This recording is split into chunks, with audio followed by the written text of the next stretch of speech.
কেন্দ্রের যে নিট কেলেঙ্কারি, এটা ভারতবর্ষের বৃহত্তম পরীক্ষা কেলেঙ্কারি। অবিলম্বে এর সঙ্গে জড়িতদের গ্রেফতার করতে হবে।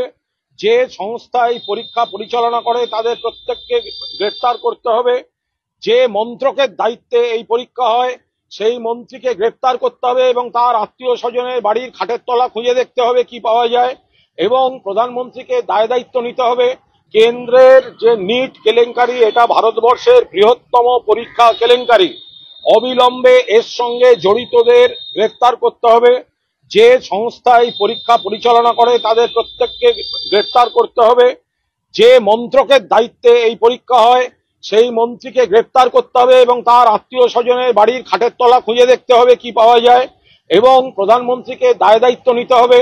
নিট কেলেঙ্কারি এর পেছনে যে মাথা আছে, আসল মাথা, প্রভাবশালী হাত, ধেড়ে ইঁদুর, এদের সব ধরে ধরে খুঁজে বার করতে হবে। কেন্দ্রের এই নিট কেলেঙ্কারির পেছনে কারা আছে প্রত্যেককে কাস্টডিতে নিয়ে জেরা করতে হবে।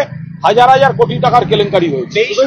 বলছেন যে কোচবিহারে 272 জন ঘর ছাড়া তাদেরকে পার্টি অফিসে রাখতে হয়েছে। শুধু তাই নয়, পঞ্চায়েত অফিসগুলোতে তালা লাগিয়ে দিচ্ছে তৃণমূল। ইভেন আজকে বিজেপি ছেড়ে তৃণমূলে গেছে পঞ্চায়েতের সদস্যরা। জোর করে বিজেপির যিনি আগে ওখানে ছিলেন, কেন্দ্রীয় সরকারের ক্ষমতা অপব্যবহার করে জোর করে যাদেরকে আটকে রেখেছিলেন, বিজেপি দখলদারি করেছিল।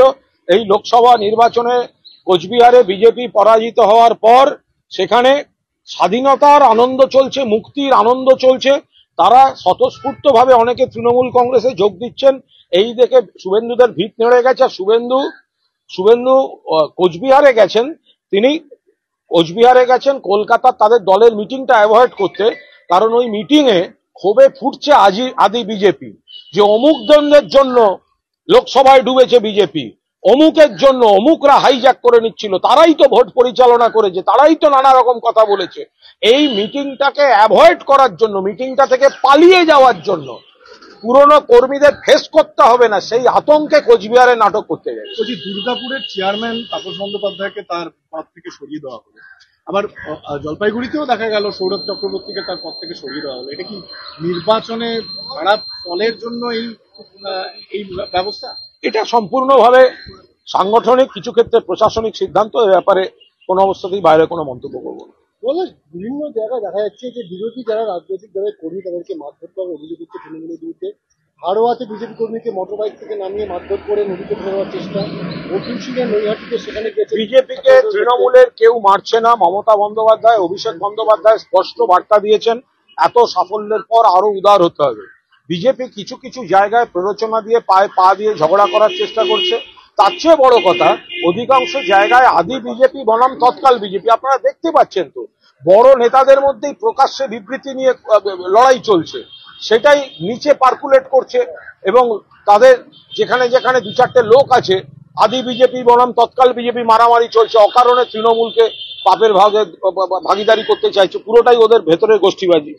আজকে দু জায়গায় গুলি একেবারে ভর দুপুরে, পার্ক স্ট্রিট এবং বেলঘড়িয়া, এটা নিশ্চিতভাবে পুলিশ কোনো প্রশ্ন চিহ্ন নেই। একদম অবাধ আইন শৃঙ্খলা, সুন্দর আইন শৃঙ্খলা। কিছু দুষ্কৃতী, কিছু কাণ্ড কারখানা যারা করে, আগের থেকে এসব অনেক কমে গেছে। আগের বামফ্রন্ট জমানার তুলনায় প্রচুর কমে গেছে, অন্য রাজ্যের তুলনায় কমে গেছে। আমরা চাই না একটাও হোক। পুলিশ তদন্ত করছে। আগের বারও তো দেখা গেছে অন্য রাজ্য থেকে এসে এখানে এসে ডাকাতি করছে, অন্য রাজ্যে অস্ত্র ট্রেনিং ক্যাম্প চলছে, সেখান থেকে আচমকা এসে এসব করে আবার অন্য রাজ্যে গিয়ে আশ্রয় নিচ্ছে। ফলে এখানে কারা কি করেছে সেগুলো পুলিশ যথাযথভাবে তদন্ত করছে।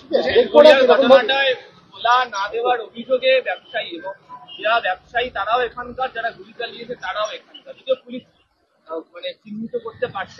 কোনো দুর্ভাগ্যজনক ঘটনা ঘটে, সব ব্যাপারে তো রাজনীতি জড়িত থাকে না। এটা একটা সমাজে বহু সময় প্রচুর ভালো ঘটনা ঘটে, আবার দু একটা চূড়ান্ত অবাঞ্ছিত খারাপ ঘটনা ঘটে। আমরা সেগুলো কমানোর চেষ্টা করি। যদি কোনো খারাপ ঘটনা, নিন্দনীয় ঘটনা, বাজে ঘটনা ঘটে থাকে, তার জন্য পুলিশ প্রশাসন আছে, তারা ব্যবস্থা নিচ্ছে। অর্জুন সিং সম্পর্কে দুটি প্রশ্ন আছে। অর্জুন সিং নৈহাটিতে আজকে ভোট পরবর্তী আক্রান্তদের দেখা করতে গেছেন, সেখানে কি নির্বাচন কমিশনকে এক হাত দিয়েছেন। তিনি বলছেন নির্বাচন কমিশন এবং তার পর্যবেক্ষকরা সম্পূর্ণভাবে ব্যর্থ, এমনকি পক্ষপাত দুষ্ট আচরণ করেছে কেন্দ্রীয় বাহিনী, অবজারভাররা ব্যর্থ, তাদেরকে মদ খাওয়ানো হয়েছে। কার্যত মানে হেরে যাওয়ার পরে তো ইলেকশন কমিশন এগুলো নাচতে না জানলে উঠোন বাঁকা। ভোটের আগে শুনতাম বড় বড় কথা, কেন্দ্রের নির্বাচন কমিশন দিয়ে ভোট হবে, কেন্দ্রীয় বাহিনী দিয়ে ভোট হবে, দেখবো কত কোম্পানি কেন্দ্রীয় বাহিনী এবার চারদিক ছেয়ে ফেলবে। মানুষ ভোট দেয়নি, হেরে গেছে, তাই জন্য এখন কেন্দ্রের নির্বাচন কমিশনকেও দোষারোপ করা হচ্ছে। বলছি শতাব্দী অমিত মালব্য যা পোস্ট করেছেন হাস্যকর। রাজ্য সরকারকে কিছু বৈঠক তো পর্যালোচনা বৈঠক তো করতেই হয়। অমিত মালব্য পশ্চিমবঙ্গের বাইরে বসে টুইট না করে পশ্চিমবঙ্গের মাটিতে দাঁড়িয়ে তার সম্পর্কে তার দলের লোক যা টুইট করেছে, কামিনী কাঞ্চন। অমিত মালব্য কেন যেন কিসের অপেক্ষায় 5 স্টার হোটেলে যেন বসে থাকেন, 5 স্টার হোটেলে যেন কি জন্য বসে থাকেন, কে বলেছেন, বিজেপির নেতা বলেছেন, কিসে বলেছেন, টুইট করে বলেছেন। অমিত মালব্যর উচিত দূরে বসে এসব ফেরেববাজি টুইট না করে যে দলের মধ্যে থেকে, তার দলের মধ্যে থেকে তার বিরুদ্ধে যে অভিযোগ উঠেছে আগে সেইগুলোর উত্তর দিক। বলছি শতাব্দীরা তিনি আজকে খয়রার সঙ্গে বলেছেন যে দলে থেকে যারা অন্য দলের জন্য ভোট করিয়েছেন তাদের দল থেকে তাড়াবো। এই এত বড় জয়ের পরেও কিন্তু এরকম বেশ কিছু মন্তব্য। আরে এত বড় জয়, এটা তো সবসময় তৃণমূল, এটার নাম তৃণমূল কংগ্রেস। যত সাফল্যই আসুক আমরা দলকে বিনয়ী থাকতে বলি এবং অবিরাম দলের মধ্যে একটা কোথাও কোনো ভুল ত্রুটি থাকলে সেই শুদ্ধিকরণের একটা প্রক্রিয়া চলতে থাকে। ফলে সেই কারণেই তো এর পরের বার দেখবেন আরো বেশি সফল হয়েছে, তার কারণ অবিরাম এই প্রসেসটা গণতান্ত্রিক দলে চলছে। নিকটা যেই জায়গায় যাচ্ছে, প্রায় 23 লক্ষ ছাত্রছাত্রী রয়েছে, পশ্চিমবঙ্গের শিক্ষা নিয়ে অনেক কিছু হয়েছে, তাদের ভবিষ্যৎকে অন্ধকারে যেতে বসে। আমি তো আবার বললাম, আমি তো পরিষ্কার বলছি, নিটটা দেশের বৃহত্তম পরীক্ষা কেলেঙ্কারি। এর মধ্যে অনেক ওপর মহল জড়িত, আসল মাথাদের ধরতে হবে। হেড়ে ইঁদুর কারা, তাদেরকে ধরতে হবে। কেন্দ্রীয় সরকারের যে দপ্তরের অধীনে সেই মন্ত্রী এবং তার আত্মীয় স্বজনের বাড়ির খাটের তলা রেড করতে হবে। প্রধানমন্ত্রী দায় এড়াতে পারেন না এবং এত লক্ষ ছাত্রছাত্রীর ভবিষ্যৎ যেখানে, সেখানে এদের কাস্টডিতে নিয়ে জেরা করতে হবে। এখানে বিপুল চক্র জড়িত এবং বিপুল টাকা, কয়েক হাজার কোটি টাকার অভিযোগ উঠছে কেলেঙ্কারি।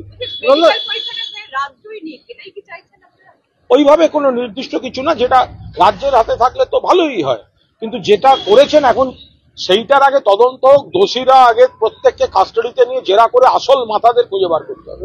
যেখানে বিভিন্ন জায়গায় তৃণমূলের বিরুদ্ধে অভিযোগ উঠছে সন্ত্রাসের, সেই জায়গায় দেখা যাচ্ছে তৃণমূল কর্মীরা আক্রান্ত হচ্ছে। গতকাল রাত্রে বসিরহাটে সেখানে তৃণমূল কর্মীকে লক্ষ্য করে গুলি চালানো হয়েছে।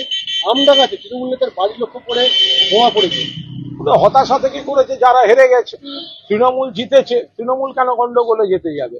তৃণমূল জিতেছে, তৃণমূলের উন্নয়নের স্কিমগুলোর প্রতি মানুষ ভোট দিয়েছেন, তৃণমূল এলাকায় শান্তি রাখছে, মানুষের ভোটে জিতেছে। যারা জিততে পারেননি তারা এখন তৃণমূলকে টার্গেট করে এইসব হাঙ্গামা, গুলি, তাদের রাগ মেটাচ্ছেন।